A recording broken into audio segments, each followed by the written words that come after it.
அனைவருக்கும் வணக்கம். இந்த மாலை பொழுதிலே நாம் இங்கே கூடியிருக்கிற என்ன பர்பஸ் பார்த்தீங்கன்னா, உலக நித்திரை தினம், அதாவது வேர்ல்டு ஸ்லீப் டே. அதற்காக நாம் இப்பொழுது குழுமி இருக்கிறோம். இந்த உலக சுகாதார நிறுவனமானது நமக்கு ஒவ்வொரு ஆண்டும் உலக நித்திரை தினமாக மார்ச் மாதம், அதாவது 15ஆம் தேதி அனுசரிக்கப்படுகின்றது.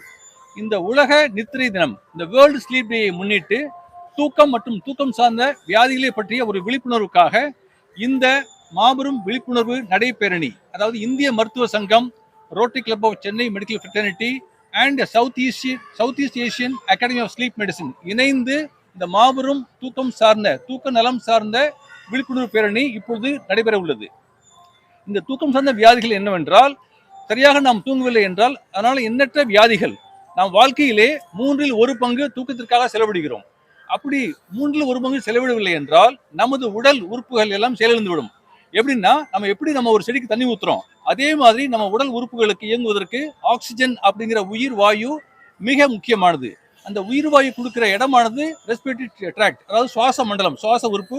அந்த சுவாச பாதையில அடைப்பு இருந்தாலோ, தூக்கம் சரியாக இல்லாவிட்டாலோ பல காரணங்களால் தூக்கம் கெட்டுவிடும். இன்சோம்னியா என்று சொல்லுவோம், தூக்கமின்மை.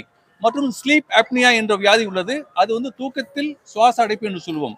மற்றும் நார்கோலெப்சி போன்ற எண்ணற்ற தூக்க கோளாறுகள் உள்ளது. இந்த தூக்கம் சார்ந்த வியாதிகளை பற்றிய விழிப்புணர்வுக்காக இந்திய மருத்துவ சங்கம், rotary club of Chennai medical fraternity and CASM இணைந்து இந்த மாபெரும் தூக்க நலம் சார்ந்த விழிப்புணர்வு நடைபெறணியை நாங்கள் இப்பொழுது எங்களுடைய இந்திய மருத்துவ சங்கத்தினுடைய immediate past president doctor T. Senthil Pari அவர்கள், எங்களுடைய மூத்த மருத்துவர் senior geriatrician Padmashri PS Natarajan sir அவர்கள், எங்களுடைய zonal vice president doctor Kasi அவர்கள் மற்றும் அனைத்து இந்திய மருத்துவ சங்கத்தினுடைய தலைவர்கள், செக்ரட்டரி மற்றும் பிரதிநிதிகள் அனைவருமே இங்கு உள்ளோம். அது மட்டும் இல்லாமல் ரோட்டரி கிளப்ல இருந்து அனைத்து வகையான உறுப்பினர்களும் இங்கே உள்ளோம். அனைவரும் இணைந்து இந்த தூக்க நலம் சார்ந்த விழிப்புணர்வுக்காக இங்கு கூடியுள்ளோம். மக்களுக்காக விழிப்புணர்வுக்காக இந்த நடைபெறணியானது நடைபெற உள்ளது. இந்த நடைபெறணியிலே தூக்கம் சார்ந்த வியாதியை பற்றிய விழிப்புணர்வுக்காக பொதுமக்களுக்காக இது நடத்தப்படுகின்ற ஒரு பெரிய ஒரு சமூக பொறுப்பான ஒரு விழிப்புணர்வு முகாம், மருத்துவ முகாம். இதற்காக நாங்கள் இந்திய மருத்துவ சங்கம் ஏற்பாடு செய்யப்பட்டுள்ளது. நன்றி, வணக்கம். Doctor S. ஜெயராமன், தூக்க சிறப்பு மருத்துவர், சென்னை. வணக்கம். டாக்டர் செந்தமிழ் பாரி, இந்திய மருத்துவ சங்க முன்னாள் மாநில தலைவர். இன்றைக்கு இந்திய மருத்துவக் கழகத்தின் சார்பாகவும் ரோட்டரி கிளப் சார்பாகவும் உலக தூக்க விழிப்புணர்வு தினம் இன்றைக்கு நடக்க இருக்கின்றது. இந்த நடைபயணம் பொதுமக்களுக்கு ஒரு விழிப்புணர்வு ஏற்படுத்த வேண்டும் என்று நோக்கத்தோடு நடைபெறப் போகின்றது. தூக்கம் என்பது எப்படி உணவு, உடற்பயிற்சி எவ்வளவு உடலுக்கு முக்கியமோ அதே போன்று தூக்கம் மிக மிக முக்கியமாகும். குறைந்தது ஒரு 7 மணி நேரம் 8 மணி நேரம் தூங்கினால்தான் உடல்நிலை நல்ல முறையில் இருக்கும். தூக்கமின்மை இருந்தால் மனச்சிதைவு, கவனக்குறைவு மற்றும் எதிலும் ஒரு கான்சன்ட்ரேஷன் இதெல்லாம் குறைஞ்சு போயிடும். அப்போ ஒரு கோபம், எரிச்சல், இந்த மாதிரி ஒரு உணர்வுகள் வரும்போது அது உடலையும் மிகவும் பாதிக்கும். எனவே தூக்கம் என்பது ரொம்ப ரொம்ப ஒரு முக்கியமான ஒரு இயக்கம் என்பதை வலியுறுத்துவதற்காக இந்திய மருத்துவக் கழகத்தின் சார்பாக இன்றைக்கு ஒரு நடைபயணத்தை ஏற்பாடு செய்திருக்கின்றார்கள். இதில் சிறந்த ஒரு தூக்கம் சம்பந்தப்பட்ட ஒரு நிபுணர்கள் இங்கே இருக்கின்றார்கள். அவர்கள் இதை பற்றி ரொம்ப விரிவாக நடைபயணம் முடித்து வரும் பொழுது பேச இருக்கின்றார்கள். அதை பொதுமக்கள் கேட்டு உணர்ந்து கடைபிடிக்குமாறு கேட்டுக்கொள்கின்றனர். நன்றி, வணக்கம். அதாவது தூக்கம்ன்றது ஒரு முக்கியமான எசென்சியல் இயக்கம்ன்றது தெரியாமல் இருக்குது. அவங்க என்னென்னா, தூக்கத்துக்குலாம் நம்ம நேரம் ஒதுக்கணும். சிலர் அப்படி ஒதுக்குறது இல்லை, வேலை பண்ணிகிட்டே இருப்பாங்க, எப்போ தூக்கம் வருதோ அப்படி போய் தூங்குவாங்க. அந்த மாதிரி இருக்கக்கூடாது. அதுக்குன்னு தூங்குறதுக்குன்னு நேரம் ஒதுக்கி ஒரு குவாலிட்டி ஸ்லீப், ஒரு தரமான தூக்கத்தை நம்ம ஏற்படுத்தி கொள்ள வேண்டும். அது மாதிரி இருந்தால் தான், ஒரு தரமான தூக்கம் இருந்தால் தான் தூங்கின பிறகு நம்ம உடலும் மனசும் ஆரோக்கியமாக இருக்கும். அதுக்கு ஒவ்வொருத்தரும் அது நேரம் ஒதுக்கணும், தூங்குறதுக்கு நேரம் ஒதுக்கணும். தூக்கம் இல்லைன்னா நிறைய வியாதிகள் வரக்கூடிய வாய்ப்பு இருக்கு. மொபைல் ஃபோன் ஸ்க்ரால் பண்ணிகிட்டே இருக்கோம் நைட்டு பெட்டில் போய் படுத்துட்டு. ஒரு சின்ன டிப்ஸ் ஒன்று சொல்லுங்கள் சார். அந்த அடிக்ஷன்லேருந்து நம்ம டப்புன்னு வெளியில் வந்துட்டு சடனாக மொபைல் ஃபோன் ஆஃப் பண்ணி வச்சுட்டு தூங்குறது, ஏதாவது ஒரு சின்ன டிப்ஸ் மாதிரி.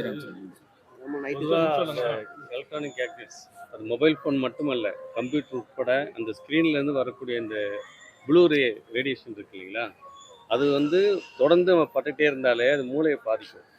அதுவும் குறிப்பாக தூங்குவதற்கு முன்னாடி, இப்போ நம்ம 10 மணிக்கு தூங்க போகிறோம்னா குறைந்தபட்சம் 1 மணி நேரம் 2 மணி நேரத்துக்கு எதுவும் பார்க்கக்கூடாது. மொபைல் பார்த்துக்கிட்டே படுத்து தூங்குறது, அது மொபைல் பார்த்துக்கிட்டே அப்படியே வந்து தூங்காமல் இருக்குது, எல்லாமே ஒரு வியாதி, ஒரு அடிக்ஷனே சொல்லலாம். இப்போ அதுலேருந்து வெளியே வரோம்னா முதல் கட்டமாக குறைந்தபட்சம் 2 மணி நேரம் வந்து அந்த டிவி உட்பட எதையுமே பார்க்காதீங்கன்னு சொல்கிறாங்க.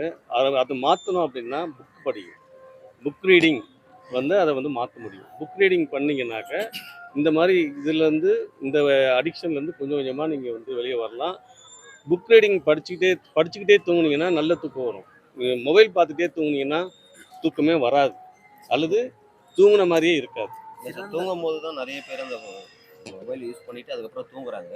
அல்ல, அது தவறு, அது தவறு. அதாவது உடல்நல ரீதியாக மட்டுமல்ல, அந்த மொபைல் ஃபோனே சில நிறைய நேரம் வெடித்து அந்த மாதிரி பிரச்சனைகள்லாம் வருது. அதனால் பாதுகாப்பும் இல்லை, உடல் நலமும் இல்லை, பாதுகாப்பும் இல்லை. அதனால் தயவு செய்து குழந்தைகள் பர்டிகுலராக குழந்தைகள்கிட்ட கொடுக்கவே கொடுக்காதீங்க.